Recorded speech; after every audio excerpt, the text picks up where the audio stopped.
कहते हैं कि शैतान से किया गया समझौता दो धारी तलवार होता है। वो आपको भी उतना ही नुकसान पहुंचाता है जितना आप उसके द्वारा किसी और को पहुंचाना चाहते हैं। सूर्योदय हॉस्पिटल के कार्डियक केयर यूनिट में मौजूद वार्ड बॉय मोहन आज की अपनी नाइट शिफ्ट की ड्यूटी ख़त्म करके बस जाने को तैयार ही था। उसका आखिरी काम एक मरीज को व्हील चेयर पर बैठाकर एक्सरे रूम में ले जाना था और वो उसकी तैयारी कर रहा था। वहाँ से थोड़ी दूर स्थित ऑपरेशन थिएटर में डॉक्टर्स की एक बड़ी टीम उस समय और उन्होंने अभी अभी एक पेशेंट की दिल की धड़कनों को वापस शुरू किया था। चलो ठीक है, और अब ऐसा करो कि उस आदमी का ब्लड प्रेशर नापो और बताओ कि सब कुछ सामान्य है कि नहीं, डॉक्टर्स ने नर्स से कहा। नर्स ने बेड पर बेहोश पड़े उस आदमी के पास जाकर उसका ब्लड प्रेशर नापा। ब्लड प्रेशर तो अब ठीक लग रहा है डॉक्टर साहब, पेशेंट की हालत अब सामान्य लग रही है। और सामान्य क्या, पेशेंट के ब्लड प्रेशर को देखकर लग रहा है कि ये अभी कुछ मिनटों पहले मौत की आगोश में जाने वाला था। नर्स ने आश्चर्य से कहा, क्या कहना चाहती हो? डॉक्टर विनय स्वरूप ने आगे बढ़कर उस पेशेंट का ब्लड प्रेशर देखा और आश्चर्य में पड़ गया। तुम्हारा कहना तो सही है, ऐसा तो मैंने पहले कभी नहीं देखा था। मरीज की हालत स्थिर थी।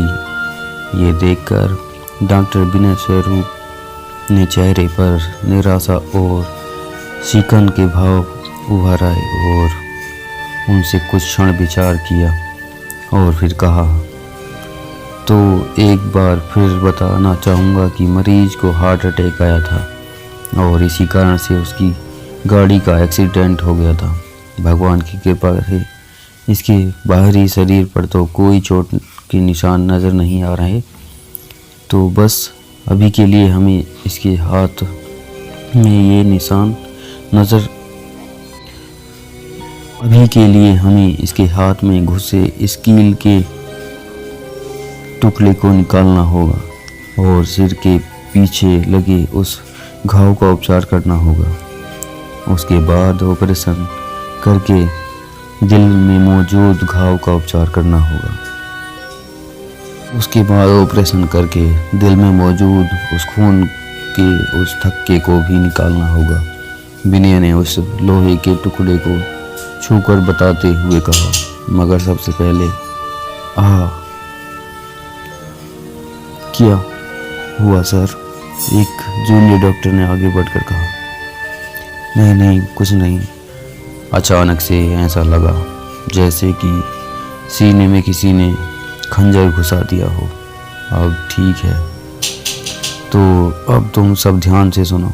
अभी रात के 11 बज रहे हैं और हमें इस ऑपरेशन को आज रात ही अंजाम देना होगा और इसमें काफ़ी समय लग सकता है, और इसलिए अगर तुम सबको ऑपरेशन शुरू करने से पहले अपने घर फ़ोन करके उनको सूचना देनी है तो सही यही समय है।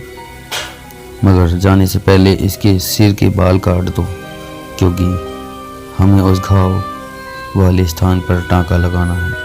और हाँ, मरीज के चेहरे पर तब तक कपड़ा डाल दो।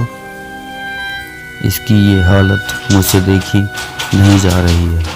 वहाँ मौजूद सभी ने विनय की बात मानी और मरीज के सिर के बाल को काट कर एक एक करके बाहर की ओर निकाल गए। और उनके जाने के बाद विनय भी वॉशरूम की तरफ बढ़ गया। वॉशरूम में घुसते ही उसने अपने चिंता और आश्चर्य के भाव को चेहरे पर आने का मौका दिया।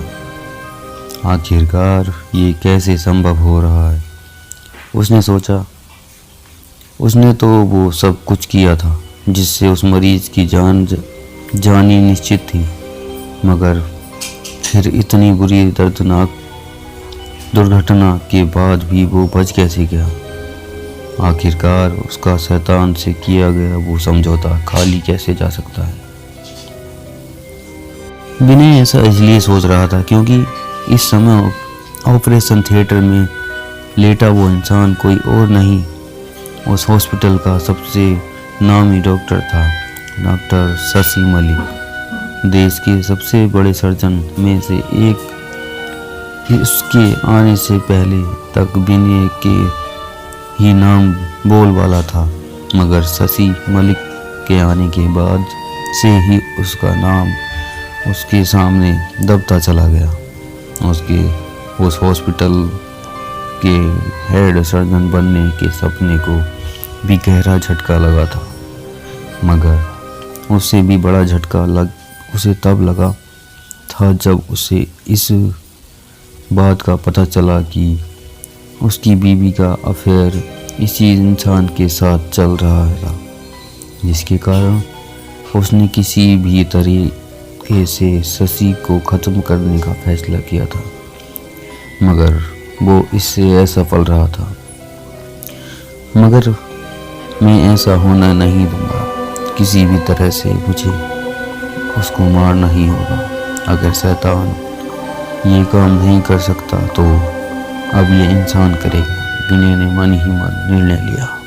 उसने नल खोलकर अपने मुंह को धोया और उसके बाद अपने मुंह को पोंछते हुए अपने बालों में अपना हाथ फेरता और अगले ही पल आश्चर्य से उसकी आंखें खुली की खुली रहनी।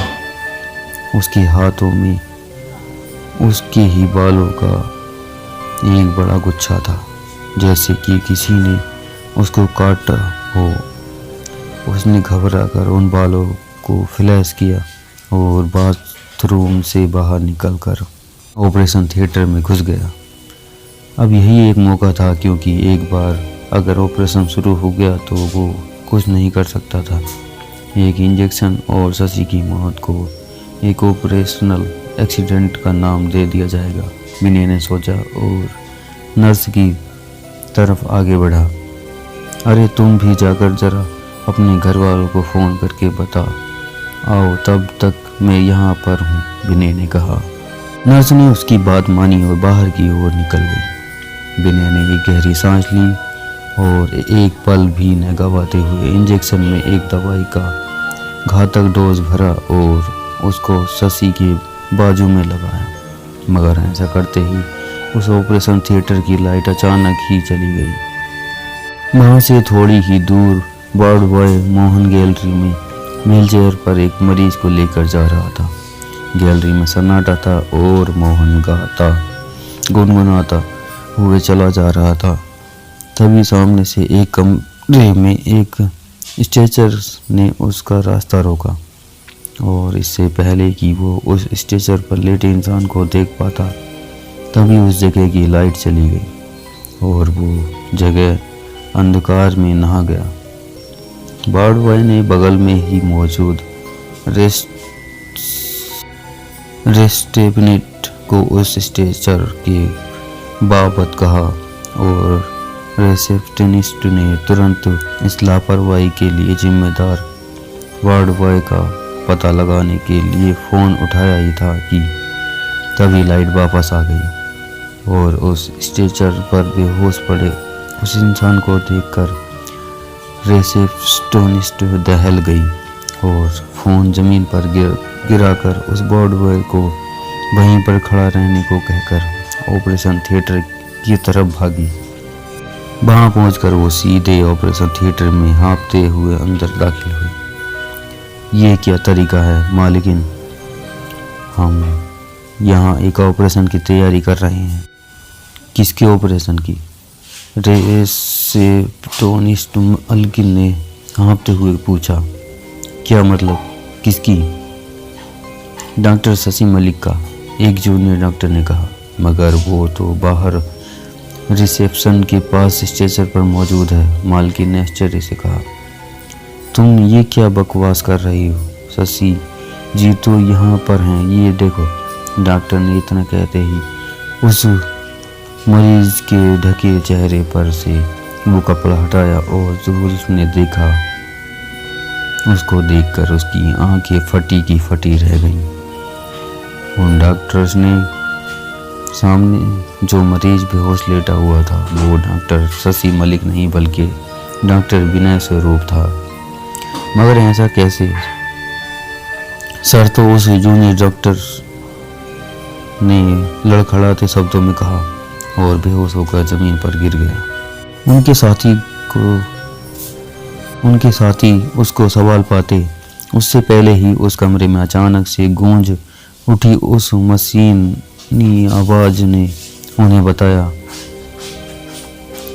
कि डॉक्टर विनय की हृदय गति तेजी से गिरती जा रही थी और उनके कुछ कर पाने के पहले ही वो मौत के नज़दीक पहुंच चुका था। डॉक्टर्स ने उनके शरीर को सोख देकर उनकी हृदय की गति को वापस सामान्य करने की भरपूर कोशिश की, मगर बहुत देर हो चुकी थी।